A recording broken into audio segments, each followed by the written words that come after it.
Now I'm the gal that's chasing you up. Flip my lid. Come here, eager beaver, baby. Hello and welcome to Was That an Orgy? Woo! starring Charlene and Teresa Bawd, two sisters that explore the topics of sex, sexuality, gender, and sex positivity. We will also try to answer the question, was that an orgy? Oh, yeah! You did. You're building the city on cock and hole. Cock and hole! Yeah, cock and hole. Cock and hole. Cock and Yeah, hole. cock and hole, cock and hole. So who'd you do this weekend? Well, let me tell you, I had COVID. Yeah. Motherfucker. Yeah, Ah. luckily, and not by design, but luckily I did have a partner who also had COVID. That you gave COVID to. That the I gift, gave the COVID gift to. that keeps on giving. On our second date, I gave him Oh, COVID. Char, you really like this guy. I know. Yeah. You're like, oh, how can I keep him around? I'll I give him a know. disease. I'll get him really sick and make him hang out with me. Yeah, that's Great that's idea. what I do too. Yeah, I yeah. know exactly. Oh, Yeah. here's your HPV. You know, I guess I'll be seeing you again soon. Since you can't see Yeah. anyone else.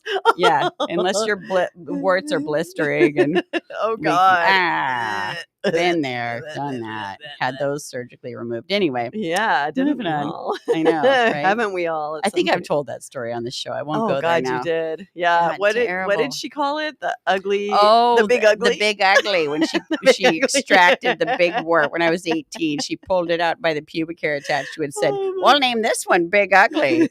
And I was like, "Why? What OBGYN in the right mind names a wart?" Yeah. I don't know. Maybe she was a puppeteer on the side. Oh my God. Yeah. She wanted Mhm. to animate it. So Yeah. she put 4 hairs. She left 4 hairs on Yeah. it so she could animate Dude, it like that a sounds like marionette. the most fucked up animation that I would love instantly. Yeah. Me too. Yeah, I believe having COVID has made me more creative. I could see that. I've been now sober for 9 days because of COVID. And I swear to you, it's like I'm high all the time from COVID brain. It's so weird. Yeah. Yeah. It has its own special brain damage, unlike alcohol. It's a different kind of brain damage. It is. It's just this sort of like foggy haze. And you're like, ooh, anything entertaining is really awesome because I'm Yeah. so fucking bored. Yeah, you Yeah. have no sense of smell, so you're eating more ass. I imagine. I wish. No. No. Yeah. No. Yeah, so you didn't have your usual like escapades this weekend. No, I was not. What'd you say? Successful? Successful. Yes, Yeah. you weren't successful. And I didn't have to Successful. be organized either. Right. That's 'Cause I good had because not- you're quarantined. Oh, Who gives exactly. a fuck? Yeah. I know. So, I love it. Obviously, I'm finally out of quarantine. Yay! So next week, when we have a guest, we will have much more to talk about. Yay! But I did do some reading. Oh, I did lots of wow. reading. Not while all I of was your sick. brain was compromised. That's right. Yeah. Although I'd read for like, an hour and then I'd be like, so tired. Yeah, exactly. Yeah. But you stayed at it because you couldn't be as distracted because you only had one leva that you could choose from. True. True. Yeah. Mhm. Yeah, it's going Yeah. around. My roommate has it. Uh, Yep. Yep. It's just going around. Yeah. I'm a little bit like sort of getting numb to it all. Yeah. You know, like there's a part of me that when she got it, I was like, I'm next. Yeah. Every day that I have allergies, I'm like, that's it. I have it. Oh, Yeah. well, okay. Here, bring it on. And the shitty part about it is that, if you get it, there's almost like this sense in my mind that like, I almost want it because then I think I'm going to get immunity. But there's Yeah. so many strains. Yeah. You don't know, Yeah. which strain you could get. And all the people that I know that have already had it have then gotten it again. Yeah. So Not all of them, but I'll most. definitely get the next booster that comes out like in the fall or whatever. But I think like I've definitely caught this strain, this current one. So Yeah. And when know. you do, the pharmacist I saw said, do the Moderna. It's more powerful. And Yeah. it being more powerful, it does what it did to me for the last 3 days, which is just fuck your world. Yeah. Like for 3 days. I don't remember the last time I felt that sick. Wow. So Yeah. it was probably like the first couple days of COVID because I Mhm. would say like the first 3 days I was just sleeping and sweating Yeah, sweating. And like, every time I would go to like pull my pants down to get on the toilet, I'd be Oh, like, yeah. oh, Skin hurts. Skin hurts. Everything hurts. Oh. And that weird feeling when like your jaw aches and it's like your teeth hurt, like everything just Yeah. yeah. You get out of bed and you put your feet on the ground, and just that even makes you go, oh. Yeah. You just reminded me of like the SNL jizz in my pants sketch. Yeah. Because I jizzed in my pants and the guys are just like, Yeah. That was me. That was I you. wish You I were was- just jizzing your pants I every wish time I you touched the was. floor. I just sounded like that in my jizz-sounding misery. Yeah. Yeah. Oh my God. I know. So one of the things that I read was an article, 7 trigger words that make people fall in love with you. Oh, you could make someone fall in love with you? Hocus pocus. Hocus pocus. And I don't want you to fall in love with me. I want you to fall in love with this false version of me that I'm going to go ahead and show you. Yeah. No, I love it. I hated the phrasing of the article, and I put a link to the article. I hate the phrasing of the title. I think there might be some good things we can talk about in there. Some nuggets. We can make it good. Some we'll nuggets. Make it good. We can take that turd and we're going to roll it in some glitter for you. Yeah. That's what we're going to do. We're going to frost that turd. Yeah. Extrapolate the undigested corns and nuts in it. And make it delicious again. Because that's the good part. That's the good part. Yeah. You're just going to get the nuts. We're going to give you the corn and nuts, and all the squishy brown stuff. We'll leave that out. Yeah, exactly. So the first word to make someone fall in love with you. Go on. It's trust. Like trust. I trust you. Yeah, I trust you. Mm-hmm. Yeah. I immediately felt a knee-jerk reaction to that of fuck no. Yeah. Like, you should only say that if you really do trust someone, and you should only trust someone if they're actually deserving of your trust. Yeah. Like I saw that and I was like, oh my God, this is going to turn people into like floor mats. Like, what's going on? This is a horrible idea to just be like, I mean, being open-hearted is great, but like, wow, you got to, we all have to do some judging at some point on some level, especially around dating and romance. Yeah, discerning, yes, right, exactly. It's not mean judgment. The whole title of the article is kind of like suspect to desperation and insecurity, because like, do you want to make someone fall in love with you, like you said, under false premises, right? Or do you really just want to like be present and open to the option of just like being open, authentic, and discerning and honest with yourself and the other person, as if it's not a right match? Right. Are you resonating with each other? Yeah. If you're not resonating, don't do it. Don't do it. Don't Mountain do it. Don't. Yeah. Just don't do the do. Second word is work.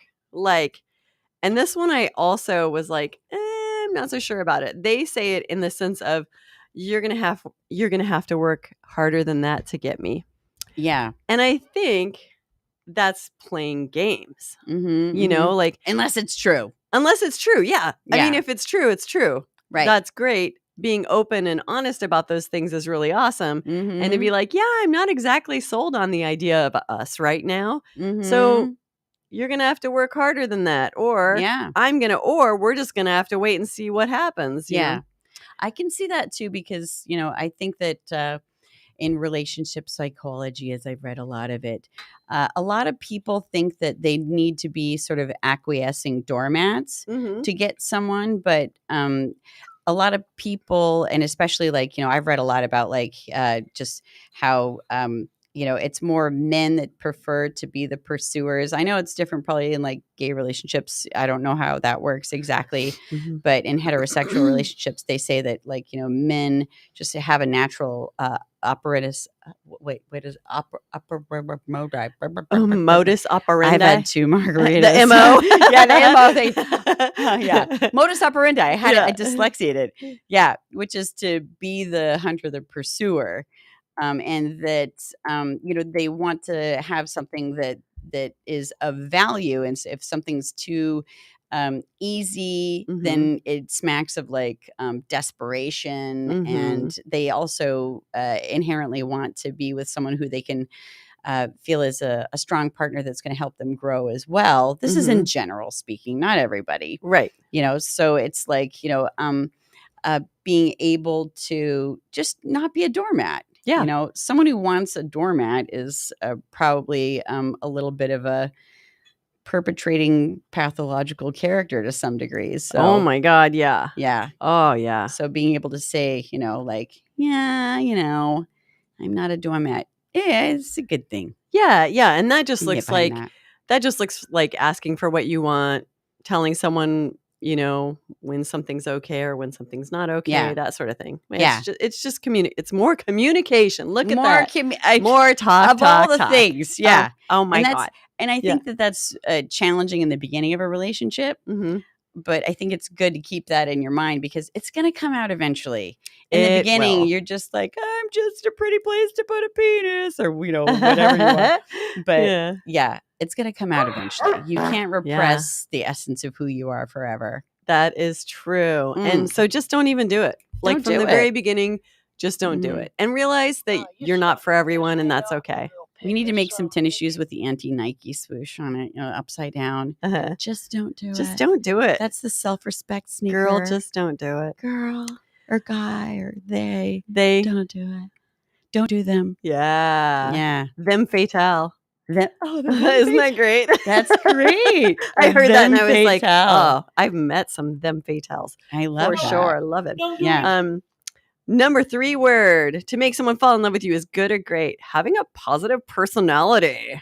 Yeah. Again, I would say if that is your natural inclination, that's wonderful. And also, don't fake it. That's bullshit. Nobody like the whole I've heard a lot of toxic positivity sort of thing talk lately. And there is something to that. Like if things aren't great and you're at the grocery store and someone says, "How you doing?" You know what? Just try saying like, "Meh, I'm all right." Yeah. Don't lie. Like it's okay to just acknowledge that not every day is going to be the best day of your life. Just tell that cashier, like, I had an anal polyp that just burst and, it's very painful. It's leaking right now. I've got anal leakage. I'm trying to get out of here as fast as possible. And now I'm stuck explaining my anal leakage. Traumatize them. Yeah. Oh my God. Yeah. I had a boss from Germany that he always said he was just amazed that people would ask, "How are you?" and then not listen to the answer here. Because I guess in Germany, it's more culturally appropriate to either just not ask, "How are you?" Or if you're asking, "How are you?" you're in for the story. You're like, okay, and I'm going to really listen to you about this. That's so, interesting. yeah. And so that made me more aware of like when someone's asking, I try to pause and really self-assess and go, how am I? Yeah. Do-do-do-do-do. I'm too honest. I'll tell everybody, just like, whatever. Like, I've said to a cashier before, I'm fucking hungover. I'm torn up. Yeah. I'm a torn up bitch today. And they're like, I'm sorry I asked. It's good. It causes people to sort of like question the conditioning we have as to socials, conditioning. So there you go. Yeah. And you leave the door open for them to be honest too. Like they might How be are like, you? yeah, I had to work at 6 a.m. and I was out till 2 or, And I had anal whatever. polyps too. Yeah, exactly. My butthole's leaking from different stuff. I took about 5 loads earlier. Yeah. Hashtag Santorum. Running down my legs. Yeah. All right. You, the word you. And so what that means is basically let someone talk about themselves. And I believe that is something that we are definitely conditioned to do as female-bodied individuals. Yes. So let's say we got that. Everyone, but everyone should learn to ask questions, let people talk about themselves, and really listen to the answers. That's also an important thing. You don't want to, forget and then ask the same question again like 5 minutes later or something. Well, if you do it 5 minutes later, maybe, you might want to get checked out. You might have ADD. You might need Adderall. Yeah, you might. And that's very helpful. Well, I think what's good about that line is that a lot of us in our insecurity and desire for attachment feel like, we can, in a conversation, be putting out things to solicit some just confirmation or validation from the other person. Yeah. And really, the other person's wanting that too. So if you are trying to make someone fall in love with you, giving them the validation, could be more the angle. But, that's the interesting thing about the premise of the article again is making someone fall in love with you. I'm going to make you fall in love with me. Do you hear me? I want to have the power in the love. relationship. Yeah. It's just it's sort of a covert way of trying to get the upper hand. Right. I want you to be in love with me. Yeah. Yeah. I want you to love me more than I love you. So then I will have Mucherus. I will have Mucherus. We're back to Mucherus. Back to Mucherus. That's a childhood game, Char, and I used to play when we were kids. And on Halloween, we would just be hiding part of our Halloween candy so that then we'd pretend to each other that like we ran out of candy and the other person would get a false sense of power. Yeah. And then we would come out with our secret supply and be like, hey, I have Mucherus than you. And then we'd have the power. So fucked up. And then it would be like, and mine's Butterfingers and yours is just lame Jolly Ranchers. I saved all the things you want. I'm going to eat them in front of you. Exactly. Yeah. This is what childhood relationship is like when you move from military base to military base and you just have each other to deal with. We worked out all of our primitive shit with each other. We really did. Yeah. I'm still working Including through it. I'm not going to lie. Shit. Yeah. Like actual physical shit. We worked out some you pooped in the bathtub. I did for sure. Yeah. And then I tried but to squish peed on it your down leg. the drain. I peed on your leg. It's fair. You did. It's even. We're even. Yeah, We're we're even. Please, Lord, we're even, please. I love that we can say all this stuff on air and still get laid too. And then be like, yep. Even the worst pickup lines work as a lady. As a lady. Wish. Number 5 is wish. Like, I wish you were here. So expressing desire. Yeah, expressing desire. Now which that I get vibes with me. behind that. I get behind that shit too. That is authentic right there. Yeah. Authentic shit. Because I think most of us want that. We want to feel desired. But some people have a hard time expressing that because of like, it can come from a couple of different standpoints. I think one is low self-esteem. Like, and I've worked through this where it's like, who wants, if I don't feel desirable and worthy, then who wants my desire? Yeah. I'm afraid of being rejected, but, and then I forgot the other point because I had 2 margaritas. That's all right. The other point is margarita number 2. Yeah, woo! It's a good afternoon. Understand. So this is showing empathy. Right. Okay. So I understand. So it goes back to listening, understanding. I would even add a little bit of active listening is a great thing. Oh, go on, Char. Yes. You make me touch myself. Oh God.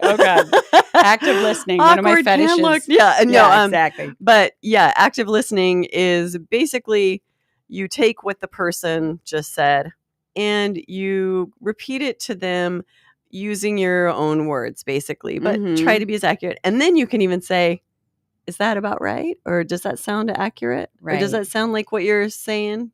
Right. To get confirmation that, you're really hearing that. And that's especially a wonderful thing to do when it's hardest to do, which is during conflict. Exactly. Yeah. That is, I feel like it's a tried and true way to kind of be able to diminish that potential of things going to war. And yes, I've used that before. Like when you're feeling most defensive and when it feels like the last thing you want to do, that's probably the best time. I agree. That definitely is. Yep. It's a secret weapon.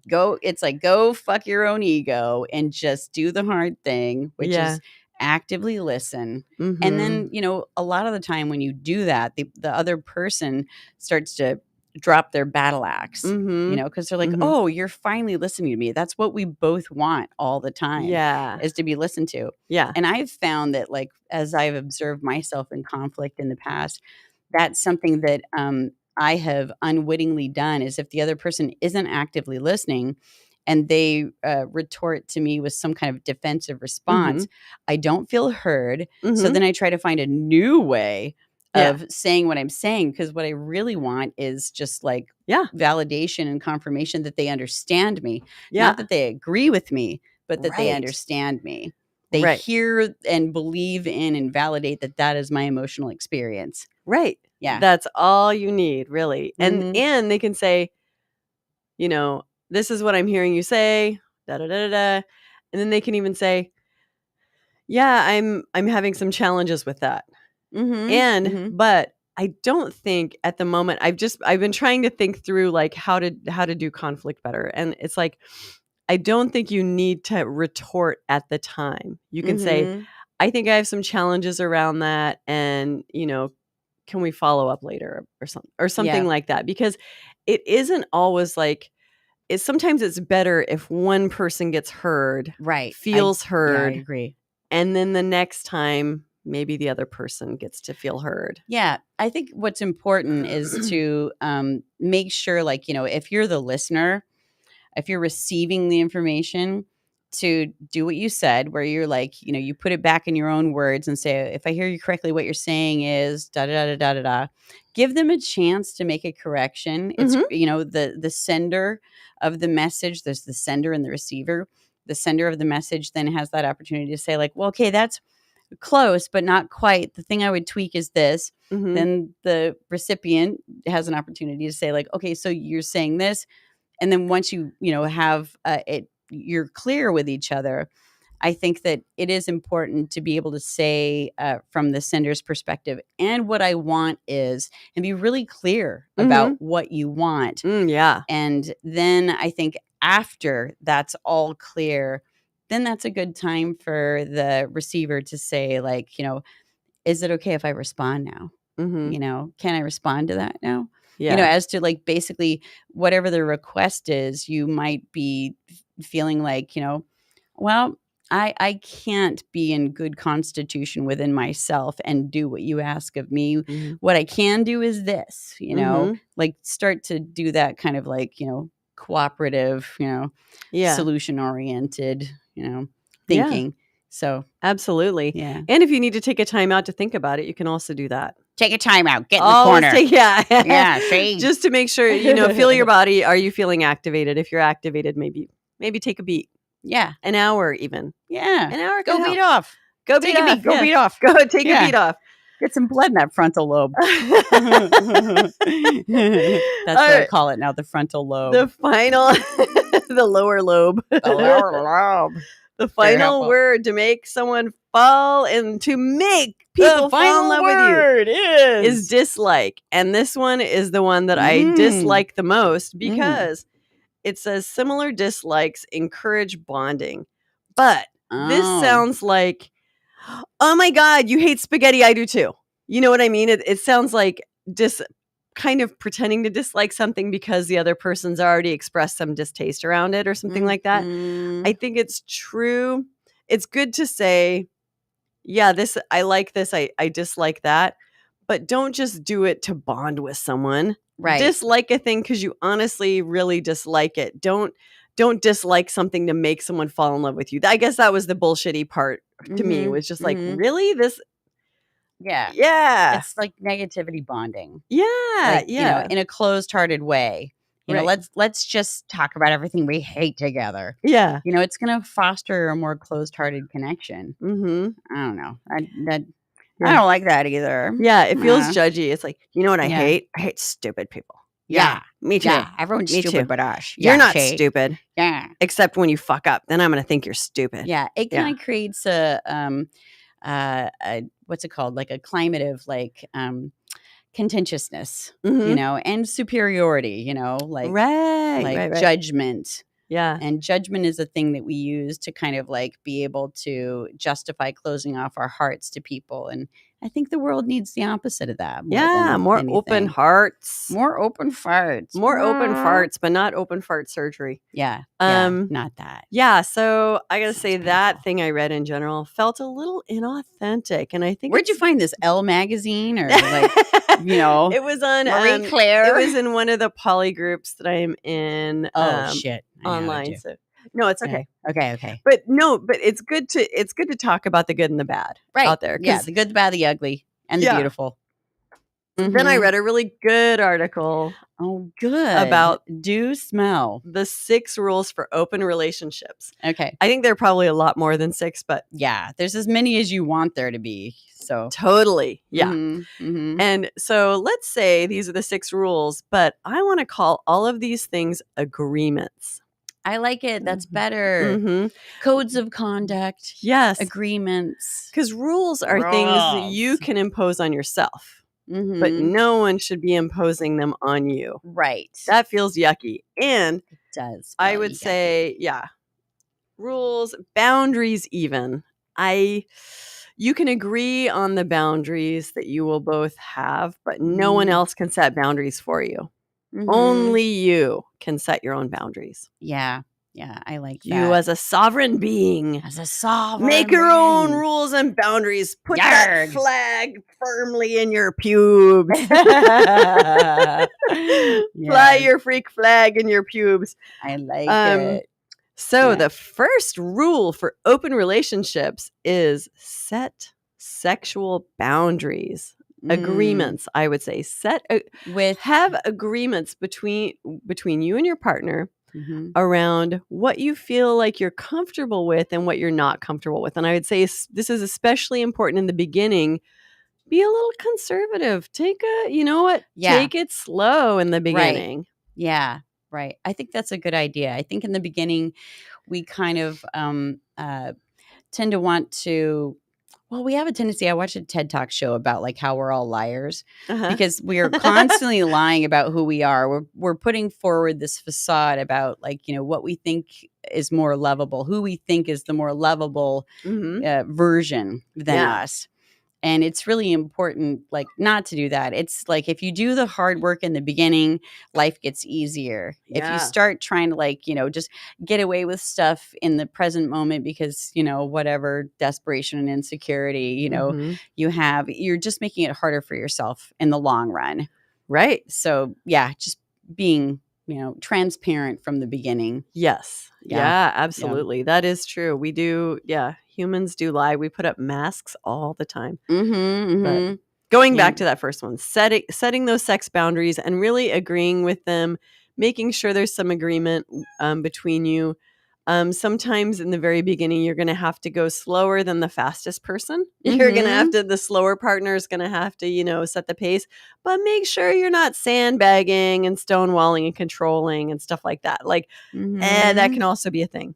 Yeah. And that's part of the transparency that's so necessary is that, like, when we're sandbagging and things like that, we're just kind of like withholding the words that we should be saying. Which is, I'm uncomfortable with this. Yeah, exactly. Instead of just like withdrawing, shutting down, stonewalling. Yeah, yeah. I used to say in daycare when I worked daycare, use your words.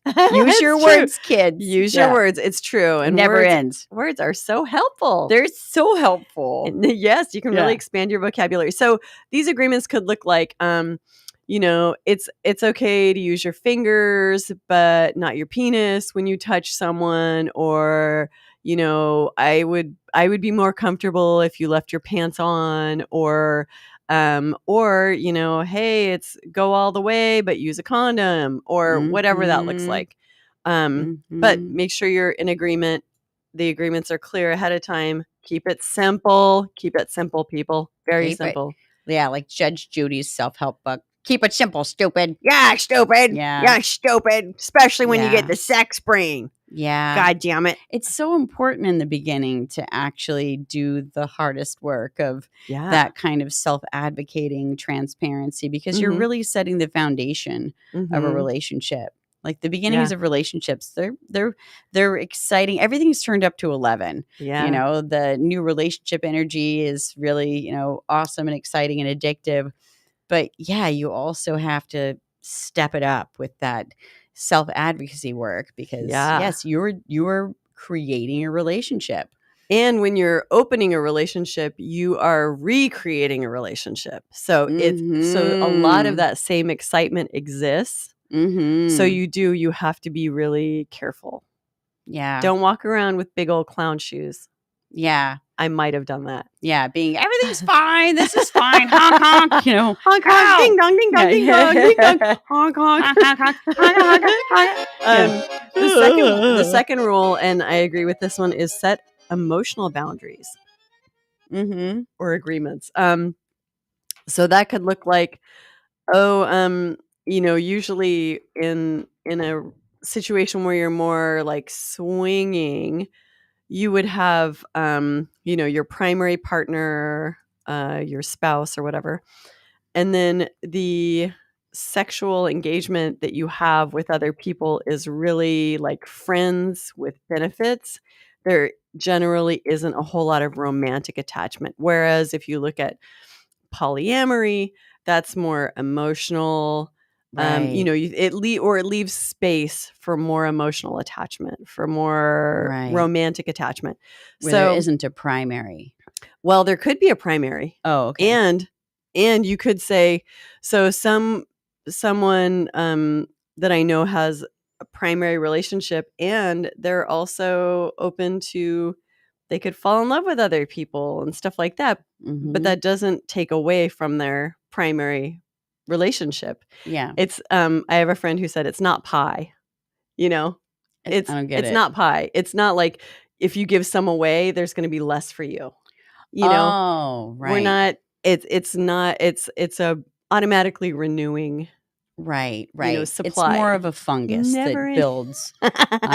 You know, love is a fungus. Love is a bacterial infection. And there are so many like shades in between those two examples that I just gave, where it's like it could be, you know, so, and I love that we're saying set emotional boundaries as if we can really control our emotions. Right. We can control our intention going into things, but whether or not you develop feelings for someone, I don't know. I mean, I sort of feel like you can't make yourself, and you can't not make yourself to develop feelings for someone. Right. So that one's tricky for me. I mean, you could say these are the actions I will or will not do around how I'm feeling emotionally. So I will not text this person every night saying, "Good night, schnookums," or whatever. So you can set boundaries around your actions, around the emotions, and you can set an intention of what you'd feel comfortable with. Yeah. But where that actually goes could be vastly different. And there is part of that. That is like, to me, that's really the tricky part of open relationships is you can't control how you're going to feel about everything, whether it's jealousy, whether you fall in love, whether you hate someone, whether you hate their partner, or, you know, it's like all of that.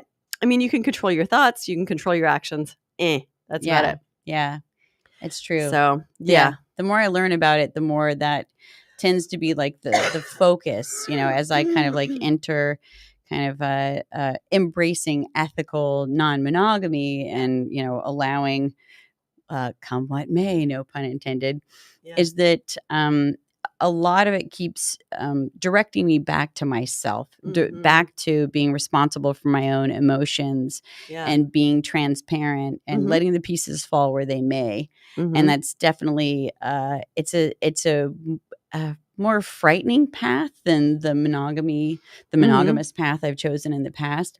But then at the same time, there's a lot of strength and introspection. Like it's I think it's supporting me in having a better relationship with myself because that's the only thing I know that I can rely on. Right. You know, and it's not to say, you know, don't allow yourself to attach to other people, be in love. but there's a willingness to be hurt. Mm-hmm. And I think that in my previous relationships, I used to try to choose people and behaviors and conduct myself in a way to limit that possibility. And now, like, I'm just opening myself up to that. Yeah. That and there's almost a like not a mantra, but an affirmation to myself that I will get hurt. Like, Yeah. based on the past, given the way my track record has been, it's like I've always been invested in every relationship, like hoping it's going to work out. But then it doesn't. And, but I use that information in a way to make myself feel more secure now in saying that, like, I've survived all of those breakups and heartaches and heartbreaks. And I can again, I will again. And one of the things I'm really invested in now is creating relationship consciously, and also creating within consciously creating a relationship with someone, having a part of that be the concept, including the concept of conscious uncoupling. I think in the past, I've just kind of created relationships, with this like, head in the sand romantic ideal that we're just going to make this work. Yeah. And, anymore now I'm like, it's likely it's like got a timeline. Yeah. There's an expiration date we're probably dealing with here. So like, how are we going to deal with that? Because like, I idealize maintaining the good parts of the relationship, being perceptive and aware about what's not working so that you have a better idea of when, where, how, why it's better to change the intimate dynamic of that relationship. Okay. I have a funny thought for you. Go. We're squirreling so hardcore. Yeah, I love We've gotten through 2 of the rules, and we will get back to the rules. I promise you. But I've recently gone into the idea of you can go really deep with someone and not see them a lot. So it's like, it's kind of like, I hate to use this analogy, but it's like buying for a department store. Okay. I'm listening. Go on. It's from my retail experience. Okay. No, but it's like you can go deep with a person and let them see all these wonderful, complicated and beautiful parts of you, and you get to see those parts of them, and you get to have that connection. But then you don't go broad with them, meaning maybe they never meet your parents. Maybe they never go on holidays with you. Maybe you only see them once a month. Maybe there's this, maybe there's that. Right. But just because you're going deep with someone doesn't mean you want to go broad and deep. Sometimes you can go, and let's say going only broad with someone would look more like kind of a friendshipy sort of, like best friends, we're pals, but and you can also spending go a lot of time. Yeah, spending a lot of time. Maybe it's not quality time. Maybe it's not time with intention. Right, and they're going to have more touch points in your life across more areas in which you operate. But the person or people that you go deep with may only touch this one really skinny part of your life, but that doesn't mean that the relationship is superficial. Right. It can still be very meaningful, very impactful. Yeah, that makes a lot of sense to me. So I was thinking, like, when you're talking about kind of like giving up, certain quality or something like that, I'm like, well, actually you don't have to, because you can still go super, super fucking deep. And you can say, and we have boundaries around how much time I'm going to be able to spend with you. And it looks like this. So you really can have both. It just does take like that intention setting, the boundary setting, all that stuff, and cultivating the depth with someone. Yeah. And part of what I think that it can actually like cultivate that depth and the trust is in doing those unconventional things. It can oftentimes bring up vulnerable parts of you. Yeah. That it's like all of a sudden like relationships turned over on its head. Yeah. And you're having to sit there and question, as I often comment that people that are doing ethical non-monogamy these days are kind of like canaries in the mine shaft. Yeah. And so like there we are in our vulnerabilities saying like, being confronted with the fact that our comfort zones from the past Mhm. have been to just like get on the escalator of intimacy and keep getting more intimate until you're, living together, blah, blah, blah, blah. And so when you're intentionally and transparently doing a relationship in a different way like that, it Mhm. can really give you the opportunity to process in a deeper way, Mhm. transparently about the experience, that entire experience of trying to figure out together, standing on the same side, Mhm. looking at what's coming up for you and figuring out how to move forward with it Yeah. without those conventional rules. Yeah. And there some for you. partners are going to want to process with you and some aren't. Yeah. And that's funny. That's an interesting thing too. It's like some people are going to want to know everything on your mind.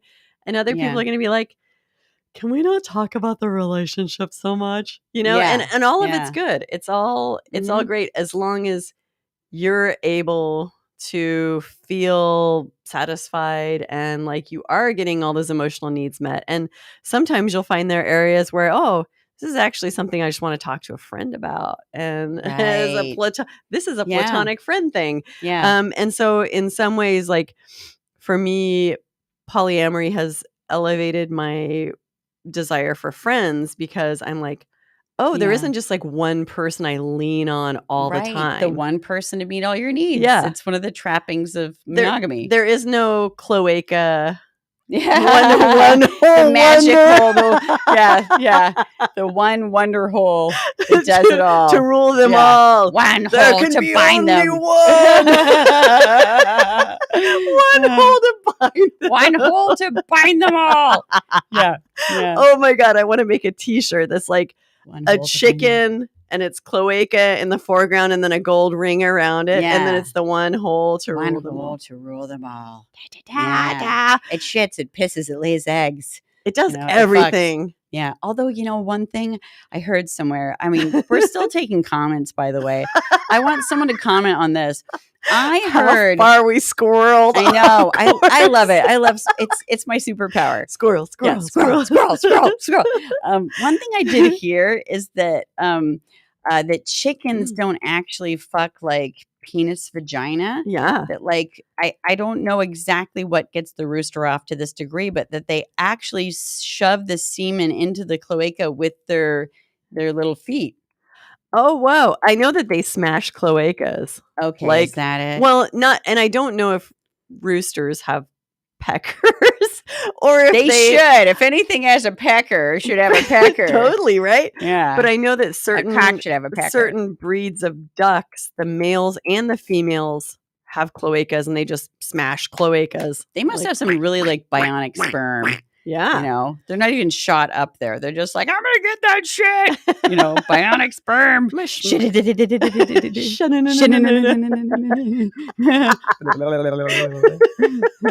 That's the sound of two ducks mating. Yeah. I think ducks are rapists. But anyway, let's not go there. Yeah, because then there's the duck with the barbed penis shit. Barbed weenies. God. Oh, yeah. Poor girl ducks. Anyway, no, we digress.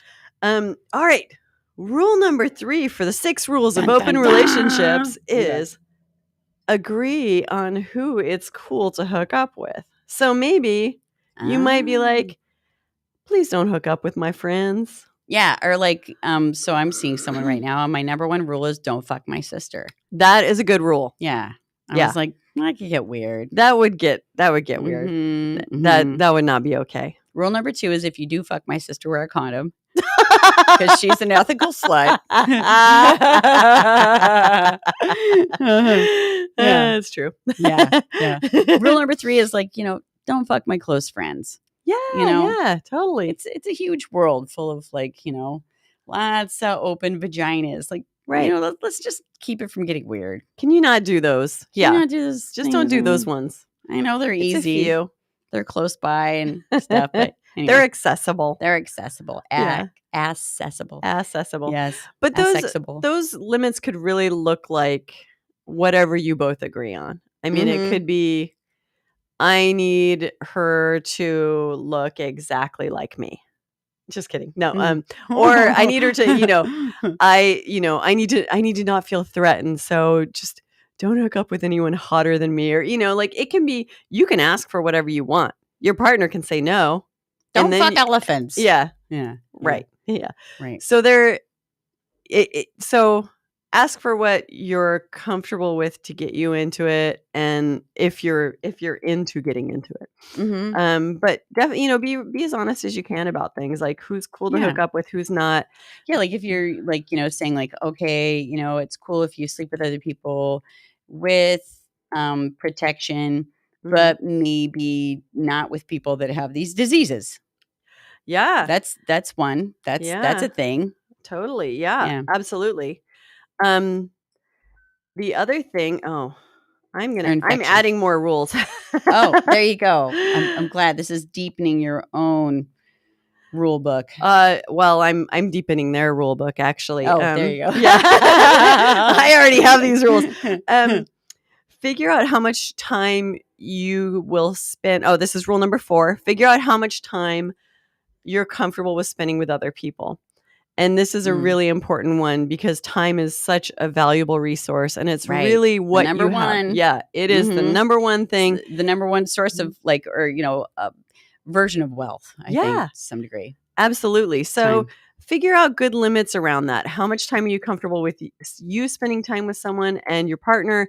And make sure, for the love of God, when you spend time with your primary partner again, that it's quality time. Really consciously connect. Try to connect. It's amazing you say that. That's exactly what I was, that's been my, Ding. kind of conscience boner lately. Yeah. Because that's what I want. I don't want to be kind of like the person that fills in another person's like time. They do all the other things in their life with intention, and then I'm just there to hold the corpse at the end of the night, or whatever. Like exactly. Like they just throw their arm around you and you're watching TV together, and that's great nice for some sometimes. People. Yeah. There can be that. There absolutely. It's not to say that can't be ever a part of it, but that's what I'm discovering about myself. Recently is that I want to actually.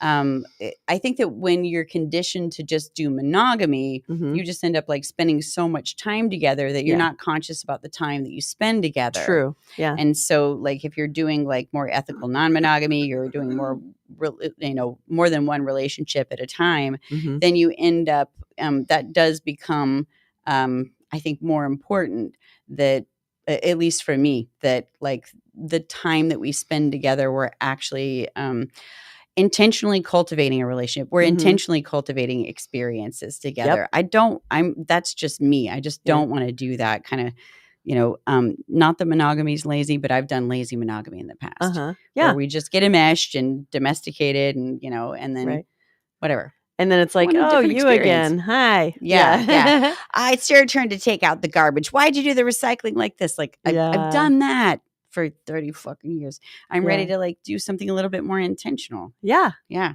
it. I like it. Intentions are good.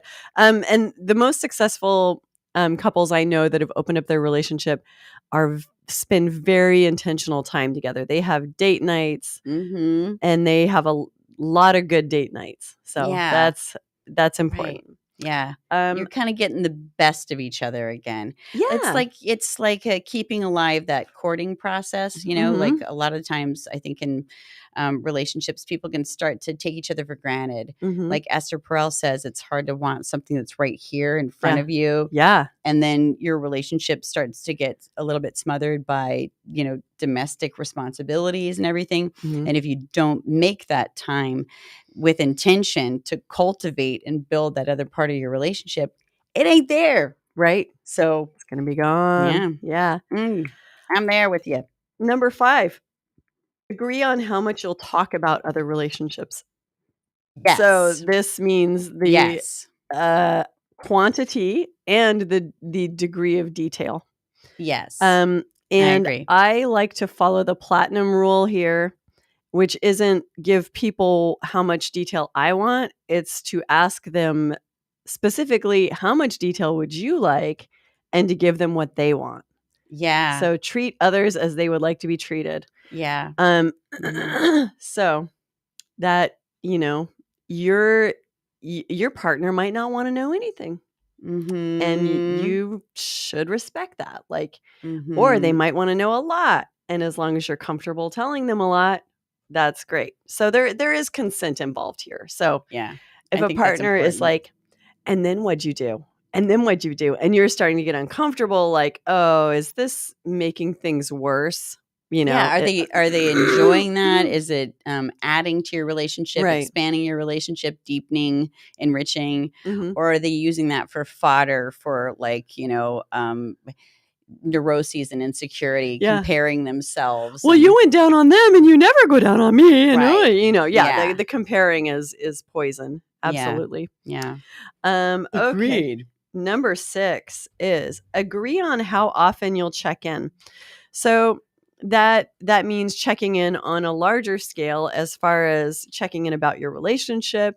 But then Mhm. also, if you're at an event together, you can't You mean like a sex a party sex or party or club? a party where you Okay. might just be flirting with other people or Mhm. sex club or whatever.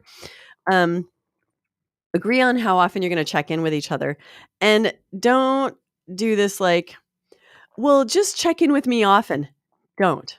Yeah. Say, I would Specifics. like you Be to check specific. in every 90 minutes and Yeah. set a timer on your watch. Like, it's not rude, it's taking care of things. Or Mhm. your partner might be like, hey, if I can just catch your eye and we can just like wink at each other every hour, that's Right. enough for me. Or a check in could Right. look like, let's go out and, have a quick chat or Yeah. whatever. Yeah. So agree on what the check in's going to look like, what the cues are, how often they're going to happen, all that stuff. Mhm.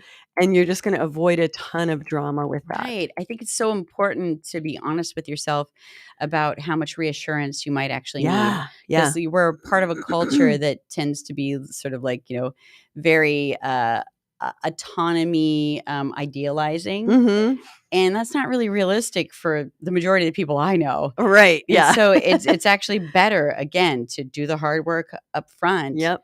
and create systems that prevent Yeah. rather than just repress, endure, and create Exactly. cancer in the relationship. Don't do it. Don't do it. Just don't bibbity bobbity do Those were it. the 6 rules. Hmm. Now, I would like to add a 7th, which is you said the word endure. Yeah. Do not ever endure. Do not Yeah. ever take one for the team Mm-hmm. because that is poison in the well. Mm-hmm. That's fuel for resentment and you don't ever want that. So make Mm-hmm. sure that you're going into every situation as a hell yes Yeah. from beginning to end. And if you can't find a hell yes, then it's a hell no and don't do it. Yeah.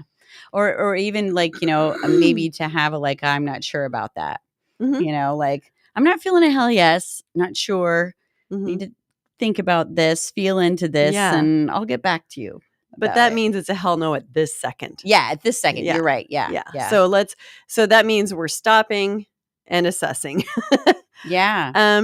The other thing that I think is a great agreement that does kind of eliminates a lot of drama is to have an agreement around condoms where it's like, the trick that I've seen is that if someone has sex that they're not, with someone that maybe their partner is like unsure of, like, ooh, Mhm. this person has, unsafe practices or, there's just something that makes them uncomfortable. Yeah, lack of Say trust. there's, let's enact the condom contract where it's like, okay, you slipped and fell and you weren't wearing a condom and your penis went into their butthole. And so now I'm without judgment, without shame, I'm saying I would like for you and I to use condoms together until we can get STI tested. Right. And Yeah. it's not about shame, it's not about punishment, it is simply about self-preservation, Self-love. self-love. Yeah. Yeah. And you're just saying I'm not judging Yeah. anything that happened. I'm just Yeah. saying this is our agreement. And so Yeah. go ahead and make that agreement up front. And if you ever need to enact it, it's just a very peaceful, loving thing to do. It Mhm. doesn't need to be emotionally charged. You might feel emotionally charged on the inside, like, how could you, Mhm. but on the outside, it needs to not feel that way. Because the minute your partner starts feeling like you're shaming them, they're going to start shutting down And when they're shutting down, your, communication stopping and things are not working. So Yeah. I agree. That's so actually, I'm going to say 6 rules plus 2 bonus rules. 2 boner rules. Yeah. 2 boner rules. Yeah. Right. Yeah. Those are my boner rules. Yeah. And I think that one of the challenging things too about doing like ethical non-monogamy in any way is that transparency aspect where you're empowering people with the honest truth about who you are and what you've done. And you're giving them the opportunity, you're giving them the information they need to make the choices that they need to feel safe and take care of themselves. And if you if you go against kind of the rules of the relationship, it's so important to do that, even though you risk, less penile stimulation or something because they're going to use a condom, or like, them pulling back in the relationship, them having disappointment. It's all kind of like a self-concerned, self-absorbed thing. Right. And that is one of the things that I think ethical non-monogamy gives you an opportunity to develop more character, selflessness, honesty. Because at the end of the day, you have to look at yourself in the mirror. And that's the one person that, I don't think you can really lie to. As much as we tend to do it all the time. Yeah. But when it comes down to it, like when you're in integrity and in dignity, with yourself and these codes of conduct and ideals, you're just going to be more at peace with yourself and all of your relationships. You have nothing to hide. Yeah. And it's really such a wonderful feeling to be able to be honest with a partner and have them go, "That's awesome. Did you have fun?" Yeah. Like, wow. You don't know how they're an going to respond. experience. Yeah. They might be supportive and then just be like, "Yeah, we need to wear condoms for a while. If you can get tested, that'd be great." Yeah. Or they might be like, "Oh, I'm not worried. They had their STI test done, blah, blah, blah. And I know them and so I trust them to be reputable about, when they say their tests were done and that they're negative, blah, blah, so like your partner can surprise you with their openness and their compersion. The beautiful word compersion. Oh my gosh. And look, one of my most compersive, beautiful partners just called me. Oh my God. That was sweet. Tell them to call in. Let's put them online. Whoever they are. That would be so funny. Hey, how's it going? 3 minutes left in the show. 3 minutes. Sweetie. Oh my God. Yeah.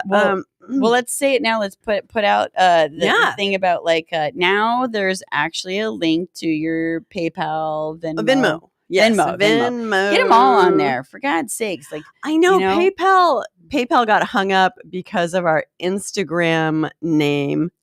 Oh, so God. I need to puritanical fix I know it is. It's such bullshit. We live in such bad. A sex negative we culture. We could call it it's shoot 'em up. We could call it kill everyone, and it'd probably be fine.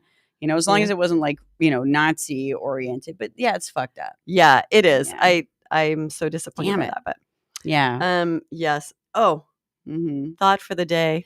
Deep thoughts. Deep thoughts. Don't stop your loving behaviors.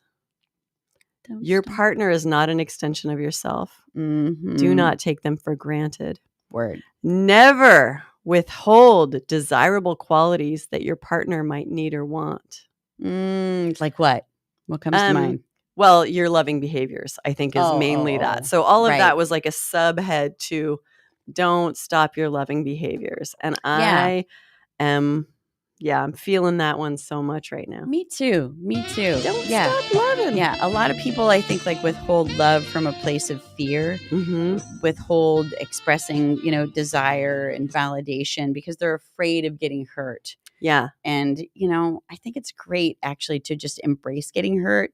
Yeah. Lean into it, so that you can just it's going to happen somewhere along the way anyway. Let's get this over with. Yeah. Let's find out, where this is really going to go. And you're going to get hurt. You're going to fuck up. You're going to, you're going to hurt. You're going to be disappointed. Yep. And you get to choose which areas in which that'll happen and to what extent sometimes. And sometimes you don't even get to choose. So just expect it and know that it's not fatal. Yeah. Unless the hurt is like the severing of your head. Yeah. Then that's fatal. Yeah, that would suck. Yeah, that would definitely suck. But yeah, that's a great foundation to build a relationship Yeah. upon as well. You know, acknowledging those truths about love and life and relationship. It's a learning process spent learning how Yeah. to learn. So it's like, that's it. You know, we're Yeah. never going to be done. We're never going to, you know, be perfect. Yep. It's just, you know, Don't stop your loving behaviors toward yourself as well. There that's you go. true. Yes. First and foremost, I'd Yeah. say. Yes. Yeah, because, you know, Definitely. it starts with you. Yes. Yes. Okay, This was now our back. self-help episode. I love it. That's right. It's 5:59. Hugs, Yeah. everybody. Hugs. Yeah. Yes. So we Throw have down. Patreon. Yep. We have Venmo. Yep. Yeah. All that shiznet helps keep the show running. You know, yeah. And send in your questions at wasthatAnorgy@gmail.com. Yes, and us woke ass bitches will try and answer them. Yes, because we are woke as fuck. Woke as fuck. Yeah. I'm We're woke. whack. I'm woke as fuck. Yeah. I like that. That's your new stage name. Woke ass fuck. I love it. I'll work on mine. Nothing's coming on my mind right now. Yeah. Well, now it's time for us to go to a barbecue, isn't it? Yeah, we're gonna go barbecue, all right. which is why Oh, we're all yeah. sunny and summery. That's It's like right. 76 degrees and sunny. Got my swimsuit Yes, on that's under right. this. Me Yep. too. This is my swimsuit. I know. I can tell. Swim. You're boobalicious. Boobalicious. Booblegum. I bought it. It's a boobalicious swimsuit. You got your boobalicious bubbles right there. My bubbles is bubbling today. All right, that is the end of the show. Yeah, we'll see you next Tuesday. Nom nasty, motherfuckers. Nom Being nasty. Such a cunt, resilient, beautiful, flexible. Eager beaver, baby. Well, what are you gonna do with this eager beaver, baby, of mine?